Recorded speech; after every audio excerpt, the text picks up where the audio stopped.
I'd just like to first of all say thank you to Reach for all they do, because without their support, there's a lot of people in the community that wouldn't be able to get a lot of the answers, and they wouldn't be able to move ahead with what they do for their families. Okay, so thank you very much. And Lisa I've known for a while. She'll give you all of the real good answers after I'm finished, because she talks about the money part of it. And that is really, really key to a lot of this. Okay, so we'll play with this little thing on my finger. Wire, maybe. You just unlocked your car. That's right. Okay, why are we here today? We're here today because I understand a great many of you are taking care of people with disabilities. And I know there's a lot of expertise in the room itself, so I'm not going to try to talk to you as if you don't know anything. I'm assuming that there is a lot that you know, and hopefully what I can do is complement some of what you know. I have a number of PowerPoint presentations. To be quite candid, if we just took this and threw it out the window, I could sit here and talk for the next hour, but we'll do this to try to keep me somewhat organized. Okay? People like you can be out there working 120% effort. But if you don't know the right questions to ask sometimes, it's really hard to get the right answers. What I'm hoping to do today is I will talk about wills, I will talk about powers of attorney. Lisa will talk about all of the good money stuff later. Hopefully when you walk away from here, you'll know a lot more than when you walked in the door. Or at least you'll know some questions that you need to go and ask. Okay? Now I'm concerned about people who are the caregivers, the ones that have the disabled person who is dependent on them. But I'm also very concerned with the dependent person. So you'll see some of the slides I'll be talking about are geared towards those of you who are caretakers, and some of the slides will be geared towards the people that you're taking care of. Okay?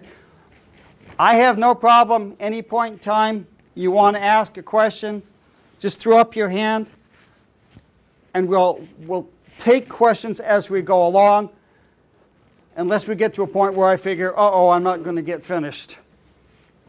Okay? Oh, and I said this before, I'm not giving legal advice today. We're doing legal education, okay? So nobody walk away and say, hey, Rick said legally you could do this. No, I'm not telling you any of that. I'm just trying to help educate you a little bit today.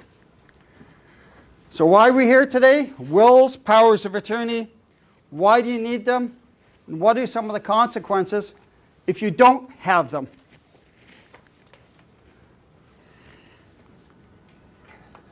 I love this thing. There we go. Okay.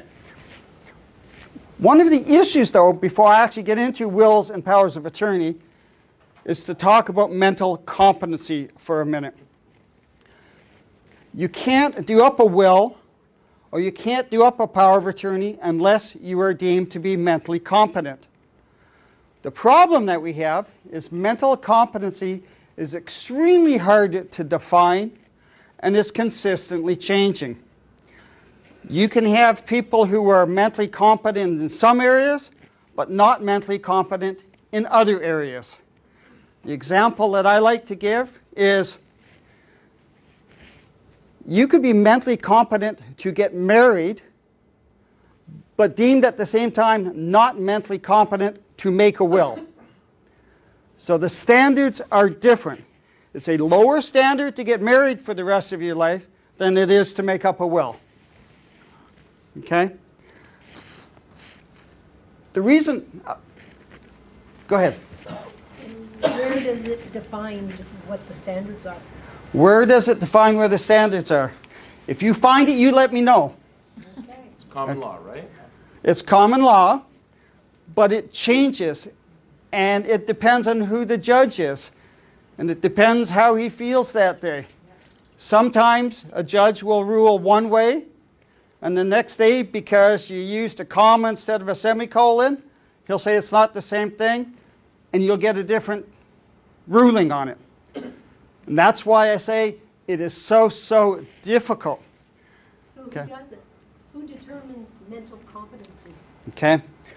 If you walked into my office right now, every person that walks into my office, I am not a capacity assessor. I have no legal medical training to do this. But if you walk in my office and we talk for 10 minutes and I think that you seem to have it together, I'm going to say you're competent, let's carry on.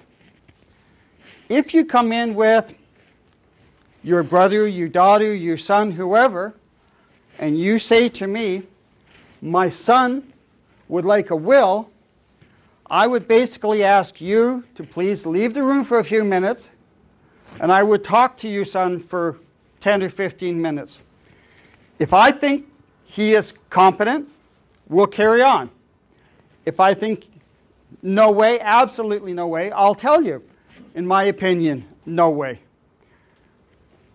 There's the gray area though. There's a whole bunch of people where I'm going to say, I'm not really sure, and before I allow somebody to make up a legal document like a will or a power of attorney, I would say you need to go to see a capacity assessor to get the capacity assessor of Ontario to determine whether this person is competent or not. Now, the problem with that is that costs you a whole bunch more money. But sometimes it's better to spend the money up front than have me say the person's competent when I'm thinking, yeah, maybe not. And when the crunch comes 5, 10, 15 years later, somebody challenges the decision in court and there's no proof that this person was competent. So it's something that changes.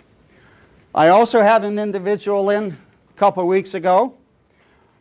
While this person was on his medication, he was one of the brightest people I've ever met. But when he doesn't take his medication, he doesn't know what day it is, he doesn't know where he is, he doesn't know anything. So the mental competency for this individual changes all the time. That person, I could help do up a will when he was on his medications. One of the problems we have is a lot of parents, a lot of caretakers think that the people they're taking care of are not mentally competent and don't take them to see lawyers or to anybody and just rule them out way too quickly. My comment is, if you have somebody and you're not sure whether they're competent or not, take them to a lawyer, have a discussion, and maybe you'll be pleasantly surprised. Okay? Question. Yeah. Mental competency for consenting to medical treatment. Are the rules around that different? Let's talk about that when we get to powers of attorney for personal care. Okay. Okay? Okay.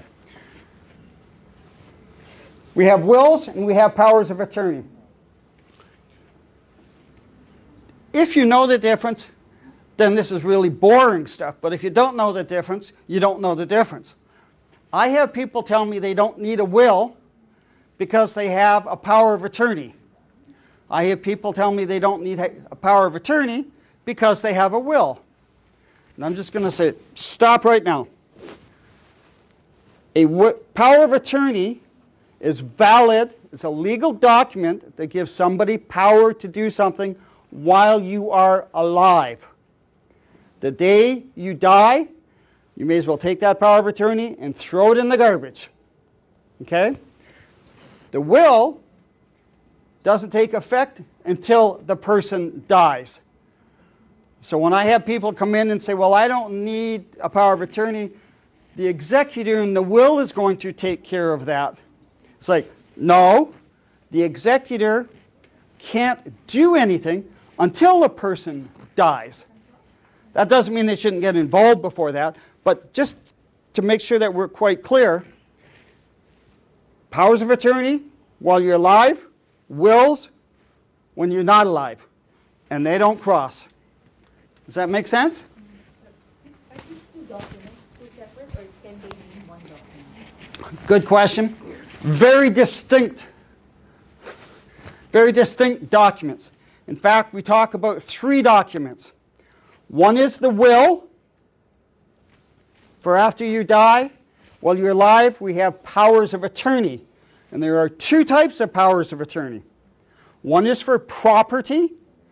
Think land, money, stocks, what you have in the bank. The other is a power of attorney for personal care. And here's where we're talking about health care, clothing, okay? And we'll get into some more detail. So there's 3 distinct documents. If somebody says, here's your document, and it's the will and the power of attorney all in one, separate papers, okay? So the will is a document that you do up while you're mentally competent, where you decide where your stuff goes, okay? Powers of attorney are a legal document that you give the power to somebody else to act on your behalf while you're alive. And like I said, there's 2 different types of powers of attorney. One for property, one for personal care. 3 distinct documents, okay?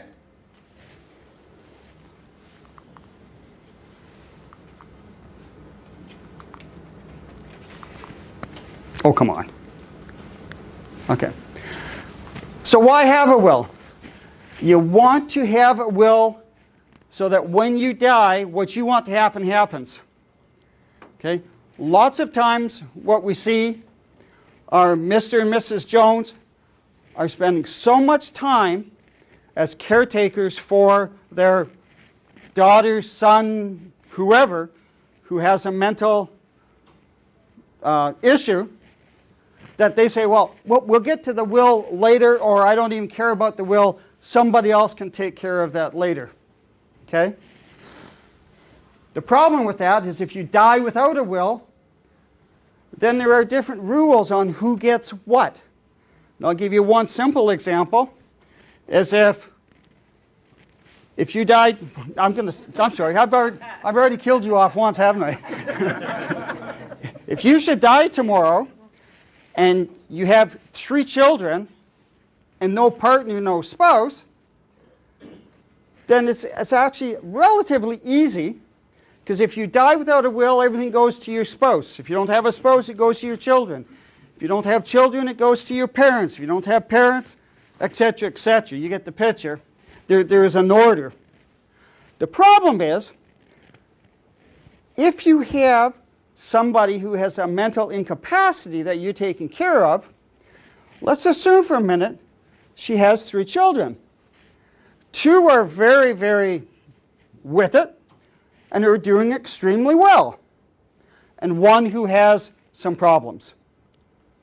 And I've had people like that come in, and I go, how do you want to split up your $100,000, your $1 million, your $100, whatever you have? How do you want to split it?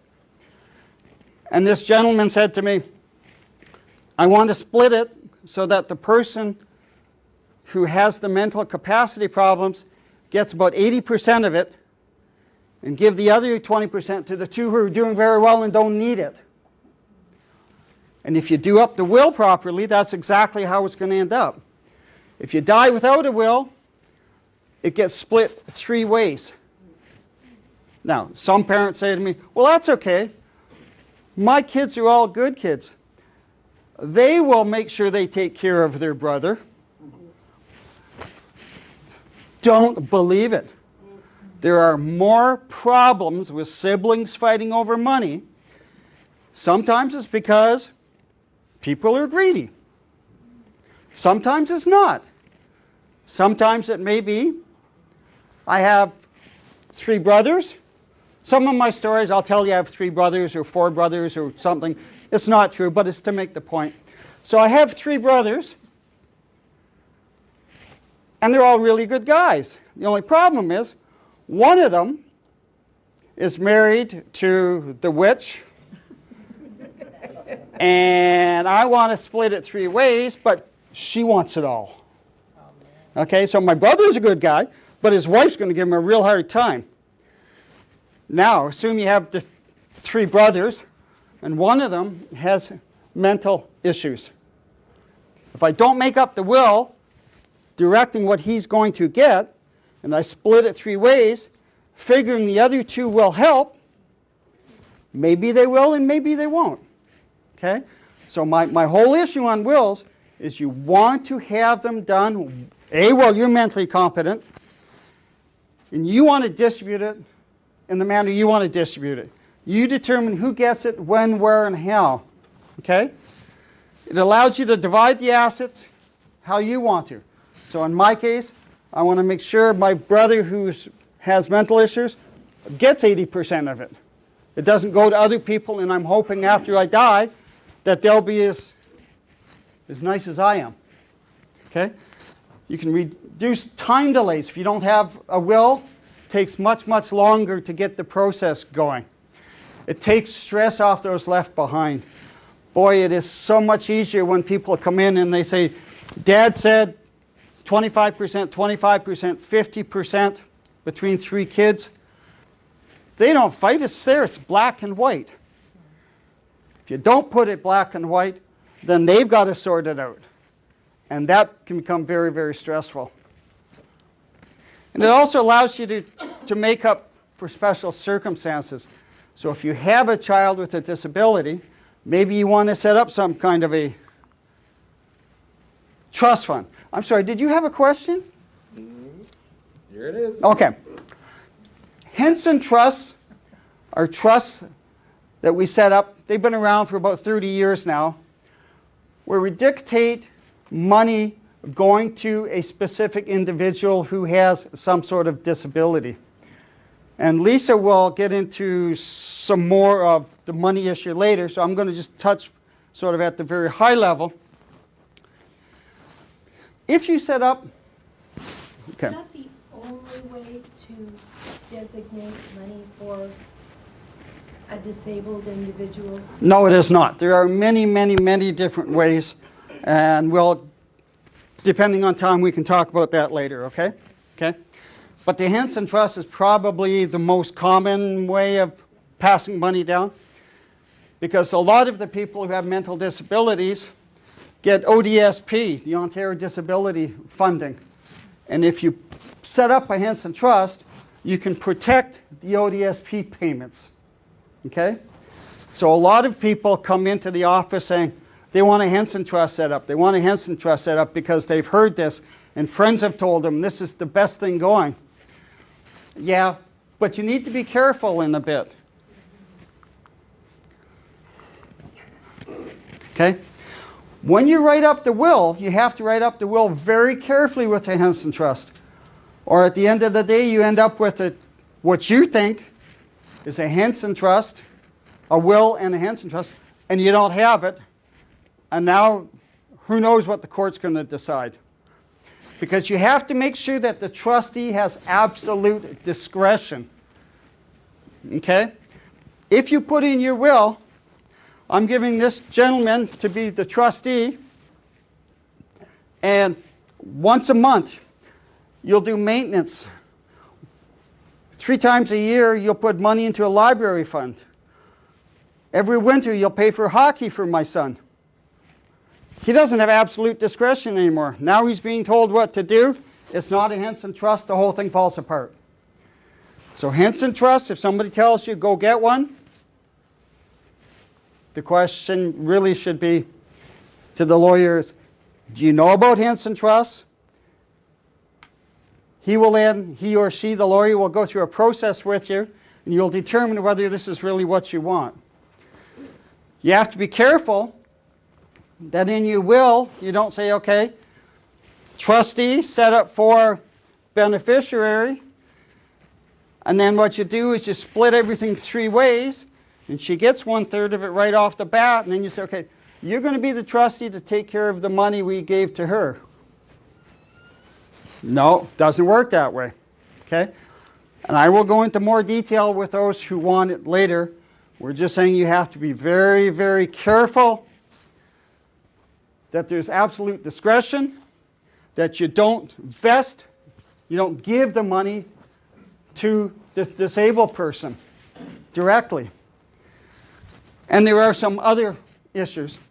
But one of the biggest ones is you give that trustee, because the trustee has absolute discretion, tremendous power of what to do with the money. So let's say, for example, there's $100,000 or more because you've gone to Lisa and she's helped set up this great fund for your son or daughter. So he now has access to this $200,000. If he's a good guy, he'll do all the right things. If he's not a nice guy, maybe he's going to pocket some of it. So you have to be really, really careful.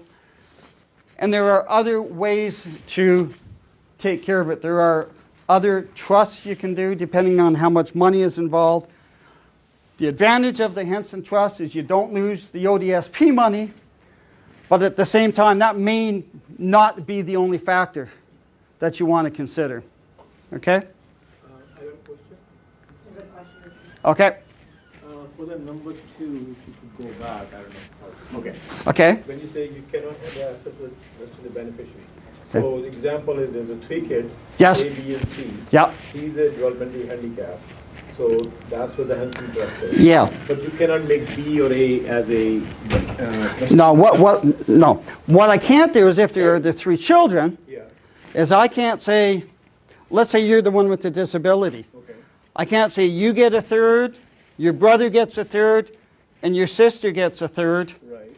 and then say to the trustee, go take care of this Henson Trust for this person if you've already given them the money. Okay? Because you'd have to put the money in a trust fund to be run by the trustee, Got it. but that's got to be separate. So you have to be very careful. Money goes to the trustee, not to the individual. The money goes into a trust, which is managed by the trustee. Okay? I'll be careful not to say it goes to him. It doesn't go to him as per se. So is it one secondary question? So if say there's a 3 individual, again 3 brothers. Yep. So could you make one other person as a trustee? Yes. Give them okay. Yes. It always has to be only one trustee, or can be a, well, You can do as many as you want. There are advantages to having more than one. There are disadvantages. If you have too many, then it becomes unruly. If you only have one, if he's dishonest, maybe you don't want him in the first place. We talked about 3 kids. Could you make one of the other ones the trustee? The answer is yes. But again, you have to be careful, because when we talk about number 3, the gift over, when you die, where's the trust going to go? And if it's going to go to your brother and sister, and one of them is the trustee, you may have a conflict of interest here. So this is why I am saying I'm not giving anybody legal advice today. We're talking education, so that you can come and see me or another competent lawyer. There's lots in town. To actually go into more detail. So I'm trying to raise questions as much as give you a whole bunch of answers. Yes?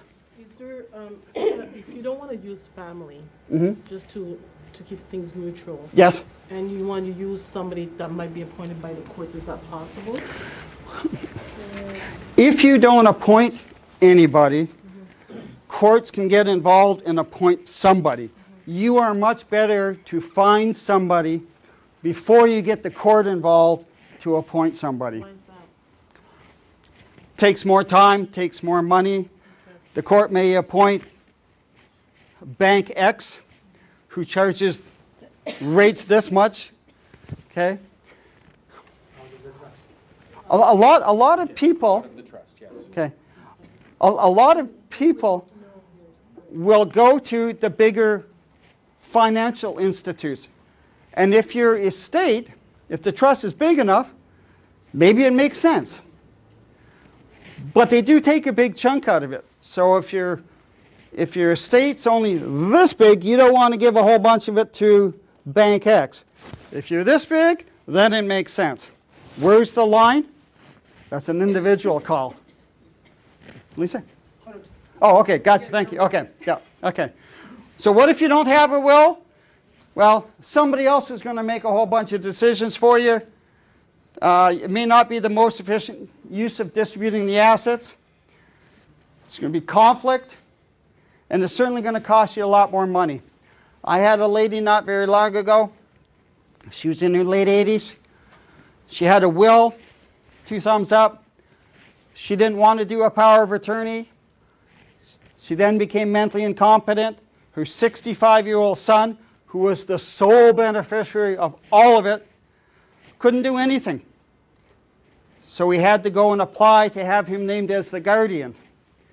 Well, months and thousands of dollars later, we made him the guardian. The courts made him the guardian. I didn't. The courts did.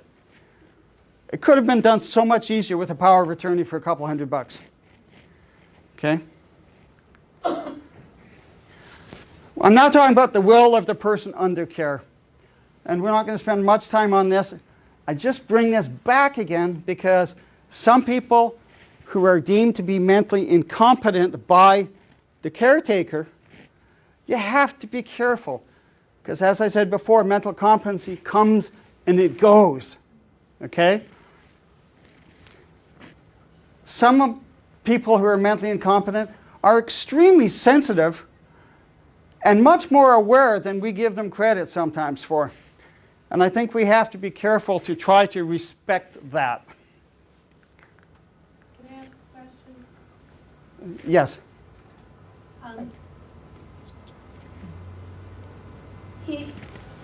If I took my son to you, you would be able to determine whether you would be comfortable or consider him competent enough to do his own will? If you came to me with your son, I would treat your son like I would anybody else in this room or in this city, and I would have a conversation. If you walked in tomorrow and I thought you weren't competent, I wouldn't do the will for you. Okay? So it's up to the individual lawyers to determine their degree of comfort with the mental competency question? I'm trying to be a little bit careful here because it's difficult to determine sometimes. Yeah. Because you may come in today and I'm thinking, wow, this lady's really with it. Nothing personal, but you asked the question. But if you came in tomorrow and you were high on coke and acting crazy, I may think you're not competent. Okay? So depending on the day that I met you, I would have to make some kind of a call. And the courts understand that we all make calls sometimes and we might not always be right. But I better make more of the right calls than the wrong calls. I can't just take 50 people in and call them all competent because I want to do a will for them. So I will be talking to people, and if they're competent, fine. If they're not, I won't. If there's a question of in between, then I may say, go get a capacity assessor to come back. Okay. Is it necessary for them to have a will? Okay. Let me come back to that, okay? Okay? So let me go through a couple more slides quickly. So the person under care may be competent or not. If I could get this thing to work, I'd go faster, but not that much faster. Okay. Powers of attorney, there's one for property and there's one for personal care. Okay? Power of attorney doesn't mean that the person, an attorney is not a lawyer. It's a bad word. Some people go, well, I can't be a power of attorney because I'm not a lawyer. They're not the same thing. Okay? Why do you want a power of attorney? This is for when you're still alive. And I'm assuming here that you're the caretaker at this point in time. Okay? If something happens to you, say you have a stroke, then you want to have somebody left behind who's going to take care of your stuff. Okay? But just assume for a minute that you're the caretaker and you're 72 years old and you have a 38-year-old son who's not competent. if you can't take care of your own stuff, you're not going to be able to take care of your 30-year-old son's stuff, and you may want to put in your power of attorney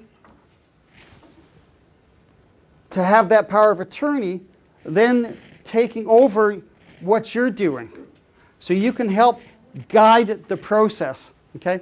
So when people come in and see us to talk about wills and powers of attorney, it's a process. We're talking about the full package. I don't sit there and say, who do you want as your executor and who do you want as your beneficiary? Okay, we're done. We'll sit down and we'll talk about a whole bunch of things, and I will try to figure out who you are, and we'll try to figure out which of these may potentially be a problem downstream, okay? Power of attorney for property, it's more than just the house. It's money, banks, whatever. And it makes somebody else responsible. And does an individual with diminished capacity or developmental challenges require a power of attorney? Nobody requires anything. You don't need a will. You don't need a power of attorney. But you can sure make life a lot easier for you and the disabled person if you have them. Typically what we talk about is, when we talk about the caregiver, we want the caregiver to have a will so that their assets pass down properly. You want the person who's the caregiver to have the power of attorney so that when somebody is helping them, you can also make sure somebody's going to help the person who has the disability.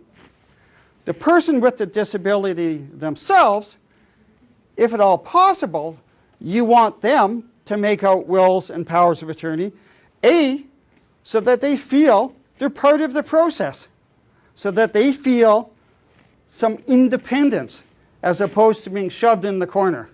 Yes, sir? The difference between power of attorney and guardianship. And guardianship? Yeah. A guardianship is something that the court will decide. If I want this lady to be my power of attorney for property, I will talk to her. If I determine she's the right person and she wants to do it, I would go to a lawyer, would make out the forms, and she becomes the power of attorney. If I don't have any powers of attorney, then all of a sudden what you have is who's going to make some of these decisions. In the case that I talked about a minute ago, where the lady didn't have a power of attorney for property, we had to go and get the court permission to approve somebody to be the guardian. So a guardian is somebody who's a substitute decision maker who will step in, and in this case, in the place of the power of attorney. Okay, let me just hold questions just for a minute. And I don't know why this, okay. So if you're taking care of somebody with a mental disability and something happens to you, then who takes care of that special somebody if you don't have the power of attorney done up for you? You've done up your will, and if you die, everything goes in place. But if you don't die, you just have a stroke, and you live for the next 10 years, somebody has to be responsible. The advantage of having powers of attorney are that you physically talk to somebody, they agree to do this, they find out what you want, and then if you can't do it, they do it for you. If you don't have a power of attorney, who knows who's going to step in, and you may never have had a discussion on what it is that you want. Okay. So if you don't have a power of attorney, things just don't get done. There's nobody named. Nobody has the authority. You know, all of a sudden something happens to me and my wife walks down to the bank and says, I want to take some money out. The bank says, I don't know who you are, but you can't do it. You're not the power of attorney. So it leads to a lot of chaos. Whoop. Power of attorney for property, there are different types, and I can get into that sometime later if we want to. When does it take effect? Normally the day you sign them, but you can adjust that as well. The last couple of slides were on personal care, and it's all very much the same thing, that you're trying to get somebody named up front to take over and do things on your behalf while you're still alive, but you can't do it. And this is for personal care. We're talking about health care, shelter, general purpose needs. Okay? Much of this is the same. Why? Wishes known in advance. It allows you to put restrictions on different things. Okay. Whoop. Okay. 2 slides left. Timing. And the reason I put this one up is sometimes we have young men and women come in who are over the age of 16 or 18 who can have a power of attorney made up for them. And they're competent and they know what's going on. But it's pretty clear that this person has some kind of an issue that they're only going to get worse. They're not going to get better. And I had a case not very long ago where I had a client come in. His son, I deemed was competent. We made up the powers of attorney. And within a couple years, the son was no longer competent. And all we could think was, thank goodness we did it while the individual was still competent, as opposed to saying, we'll get to it later. He's only 20. Okay? So, you have to do it when you have to do it. Okay, last slide. Why do you need them? So that you have control. Helps you and helps those that are dependent on you. If you don't have them, you lose control. When should you have powers of attorney and wills? You need them before you need them. And that sounds sort of silly, but I don't know when you're going to need them. I don't know when you're going to have a stroke or you're going to get hit by a car. You know, I get 25-year-old people who say, I don't need any of that stuff. Somebody will take care of it.